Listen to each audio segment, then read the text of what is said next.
class, this is Mrs. Hoffman. We're skipping all the way to Chapter 10, Lesson 6, and we're going to start with some simple probability or probability of simple events. If you haven't done so already, please pause the video, go back, take notes on page 470 and 471, and then we're going to come back here and start on page 472. Okay, so if you've done that, I'm going to tell you what's going on here. It says the spinner shown at the right is spun once, determine the probability of each outcome, express each probability as a fraction and as a percent. Then afterward, you're going to describe the likelihood of the event, writing either the words impossible, unlikely, equally likely, likely, or certain. So it's going to be one of those based on the graphic on the previous page. So if we go ahead and look at this notation here, this says P parentheses 6, and that just means the probability of spinning a 6 in this situation. Over here, if you take a look, we've got only 1/6 section on the spinner, and there's 10 sections total. So that's going to be pretty straightforward. You're just going to take your total desired events, which is just one of the possibilities on the spinner, which has a 6 on it. You're going to put that over the number of possible selections, which is 10. So we got 1 over 10. And then, of course, that's really easy to make into a percent because that's just 10%. So we got 10%. And then, last but not least, it wants us to describe it. So in this case, would that be impossible, unlikely, equally likely, likely, or certain? Well, certainly it's not going to be certain. 10% is quite low, or likely even. I would say that this is unlikely. Not impossible. It's still possible to get that spinner to spin a 6, but it's certainly unlikely.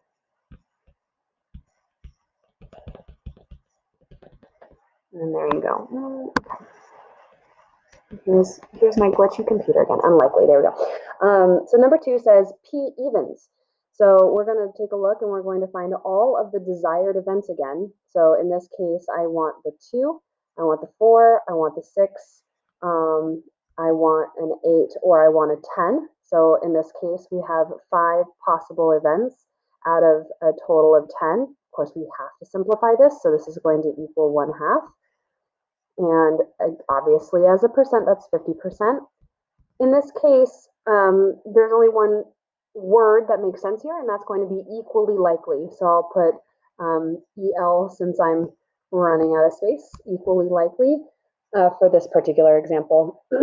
Now, it might ask you something a little more complicated, and that would be like number 8. This is saying, number 8, P not prime, or the probability of not spinning a prime number. So I'm going to erase some of my work here and get rid of these little circles. I'll do this one in red. So P not prime wants everything that is, in fact, not a prime number. So this would be 10. I'll start backwards. 10 is obviously not prime. 9 is, in fact, not prime. 8, of course, not prime. 7 is prime, so I'm not going to include it.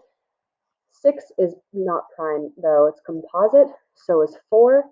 So is, and now this is where people make mistakes.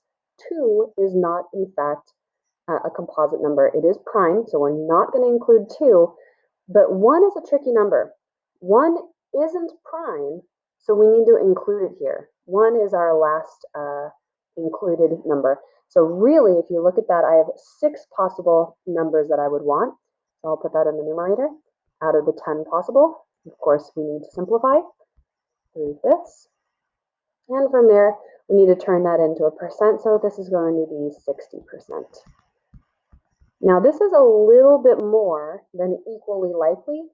So in this case, we have a situation that is, in fact, likely. Okay. There's an E in there.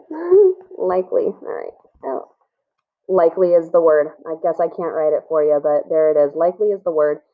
60% or 3/5 is your answer for P not prime.